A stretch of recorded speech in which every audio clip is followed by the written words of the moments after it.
দেখুন আল্লামা সাঈদী রাহিমাহুমুল্লাহ ওনার মৃত্যুদণ্ড দেওয়া হলো, 100-র উপরে মানুষকে গুলি করে এই হাসিনা হত্যা করলো। 13টা বৎসর পর্যন্ত আল্লামা সাঈদীকে জেলে রাখা হলো। 13টা বৎসর, 13 বৎসর আল্লামা সাঈদী রাহিমাহুল্লাহর মতো ব্যক্তি জেলে থাকলেন, খুব ছোট্ট একটা কামরায়। অনেক কষ্ট তাকে দিলেন।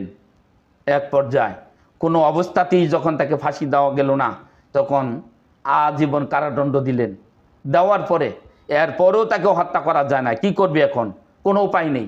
সেক্ষেত্রে ডাক্তার এবং হাসপাতালের সাহায্য নিয়ে, অসুস্থতার নাম নিয়ে সেই জেলখানার থেকে, জেল সুপারের কাছ থেকে জোর করে সাইন নিয়ে আমাদের কোরআনের পাখি যে শাহাদাত বরণ করেছেন তার একটা উজ্জ্বল দৃষ্টান্ত আমার কাছে আছে, একটা খবর আছে।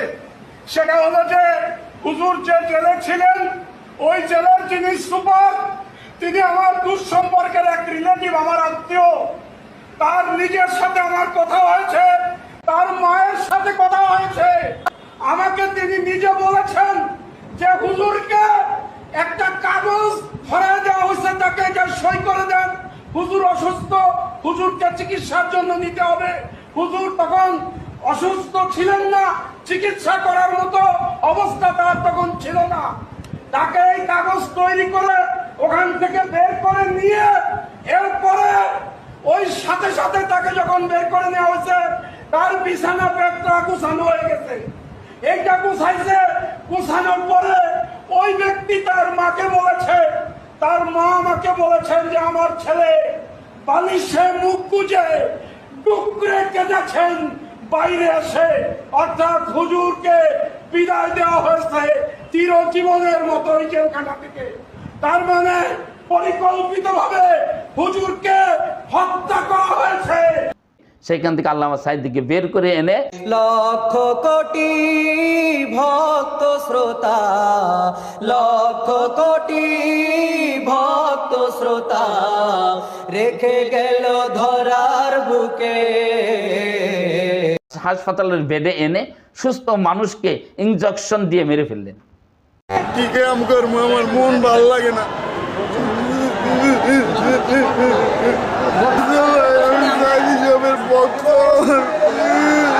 আল্লামা সাঈদী আর আসবে না ভুবনে, চলে গেল চিরতরে ভুবনকে কাঁদিয়ে। লক্ষ কোটি ভক্ত শ্রোতা রেখে গেল ধরার বুকে। আমাদের কলিজা, আমাদের নয়নের মানে আমাদের পাখিটা উড়ে গেছে। আমি তাকে কোরআনের জন্য ভালোবাসি, একমাত্র কোরআনের কথা বলে, হাদিসের কথা বলে। আমাকে একটা সেকেন্ডের জন্য আপনার সঙ্গে দেখা করতে দেয় নাই।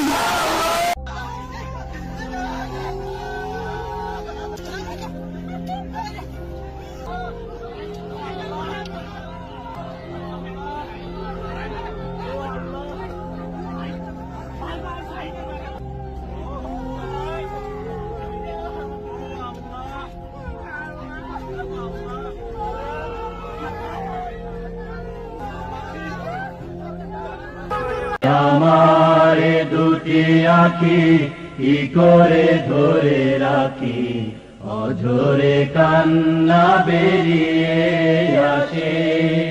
এইভাবে আল্লামা সাঈদীকে হত্যা করলো এই খুনি হাসিনা। অতএব আল্লামা সাঈদীর এই মোনাজাত আল্লাহ পাক এতদিন পরে হলেও কবুল করেছেন। আল্লামা সাঈদী যা যা ভবিষ্যৎবাণী করছেন, প্রত্যেকটা ভবিষ্যৎবাণী আল্লাহ পাক কবুল করতেছেন। সময় আসবে এমন ইন্দুরের গর্ত অপমানা পাওয়ার জন্য।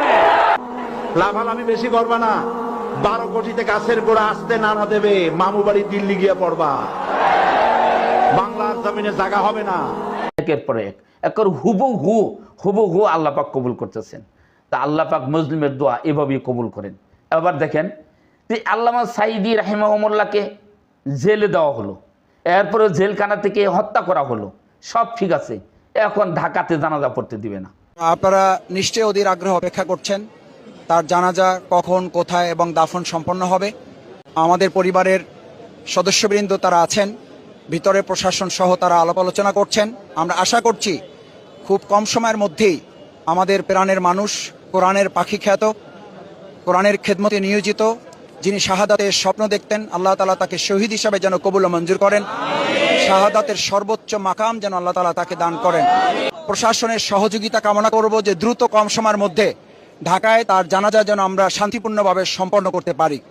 হাসিনা জানে আল্লামা সাঈদীর জানাজা যদি ঢাকাতে হয় কত কোটি মানুষ হবে হিসাবের বাইরে, গোটা ঢাকা ভরে যাবে, গোটা ঢাকা ভরে যেত যদি খালি অনুমতিটা পেত মানুষ যে ঢাকাতে আল্লামা সাঈদীর জানাজা হবে। গোটা বিশ্ব থেকে বিমানে টিকিট করে ফেলছে মানুষ শুধু আল্লামা সাঈদীর জানাজা পড়ার জন্য। তার জানাজায় অংশগ্রহণ করার জন্য শুধু দেশের মানুষ না, শুধু ঢাকার মানুষ না, ঢাকার বাইরে থেকে লক্ষ লক্ষ মানুষ ঢাকার দিকে আসছে। পাশাপাশি দেশের বাইরে থেকেও অসংখ্য মানুষ ফ্লাইটে টিকিট কেটে দ্রুতই এসে এই জানাজায় অংশগ্রহণ করার জন্য আমাদেরকে তারা খবর দিয়েছেন, মেসেজ দিয়েছেন। বাংলাদেশে চলে আসবে গোটা বিশ্বের মানুষ, গোটা বিশ্বে যেখানে বাঙালি আছে সেখানে টিকিট করা শেষ, আল্লামা সাঈদীর জানাজায় উপস্থিত হবে। আমি তখন ছিলাম ইন্ডিয়াতে ছিলাম। সে যাই হোক, ওই সময়ের মধ্যে আল্লামা সাঈদী ইন্তেকাল করলেন, তার জানাজা পড়ার অনুমতিটাও এই খুনি হাসিনা দিলেন না। শেষ পর্যন্ত এখানেও অনেক মানুষ কি সারা রাত ভর এই আল্লামা সাঈদীর জন্য তারা আন্দোলন করলেন, তার জানাজা আমাদেরকে পড়তে দেওয়া হোক। ঢাকা শহরে দেওয়া হয় নাই, এদের উপরে গুলি করা হয়েছে, মারধর করা হয়েছে। রাজধানীতে জামায়াত নেতা দেলোয়ার হোসেন সাঈদীর জানাজা করার দাবিতে রাতভর হাসপাতালের সামনে বিক্ষোভ করেছেন দলটির নেতাকর্মীরা। তাদের সাথে পুলিশের সংঘর্ষে ওই এলাকা রণক্ষেত্রে পরিণত হয়। ভোরে পুলিশ পাহারায় সাঈদীর মরদেহ নেওয়া হয় পিরোজপুরে। স্থিতি হয় বিএসএমএমইউ হাসপাতাল ভেতর। আল্লামা সাঈদী রাহিমাহুল্লাহকে শেষ পর্যন্ত তাদের মতেই সেই নিজ জেলাতে নিয়ে সেখানে কবরের ব্যবস্থা বা দাফনের ব্যবস্থা করতে হয়। আল্লামা সাঈদী রহমতুল্লাহ আলাইহি বিশ্ববরেণ্য ইসলামিক স্কলার, হুজুরের এই জান্নাতি চেহারাটা দেখার জন্য আজ তার জানাজায় লক্ষ লক্ষ জনতার উপস্থিতি ঘটেছে। তাতে কি হয়েছে?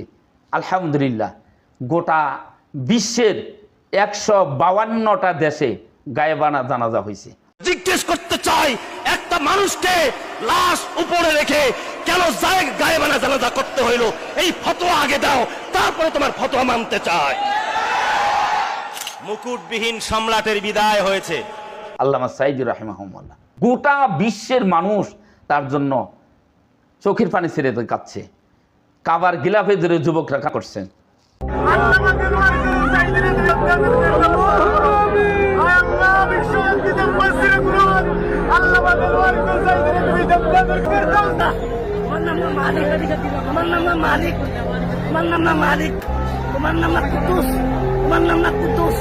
আল্লাহ তোমার নাম না কুদ্দুস, তোমার নাম মুখমিনী, তোমার নাম মুখমিনী, তোমার নাম মুখমিনী।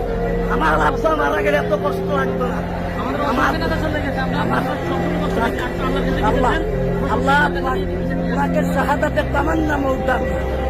সেই দৃশ্যটা এখনো আমাদের চোখে পড়ে। সে আল্লামা সাঈদীকে কিছুই করতে পারে নাই, গোটা বিশ্বের মানুষ তাকে ভালোবেসে নিয়েছিল, কিন্তু আজ হাসিনা বিশ্বের কোথাও ঠাঁই পায় নাই। যে আল্লামা সাঈদী রাহিমাহুল্লাহকে জানাজা দেওয়ার অনুমতি দেয় নাই ঢাকা শহরে, গোটা বিশ্বে তার জানাজা হয়েছে। আজকে এই খুনি হাসিনা বিশ্বের কোথাও তার জায়গা নাই, কোথাও জায়গা নাই। আল্লামা সাঈদী ভবিষ্যৎবাণী করছিল বাংলার জমিনে তার জায়গা হবে না, বাংলার জমিনে আজ কোথাও বিশ্বের কোথাও তার জায়গা নাই।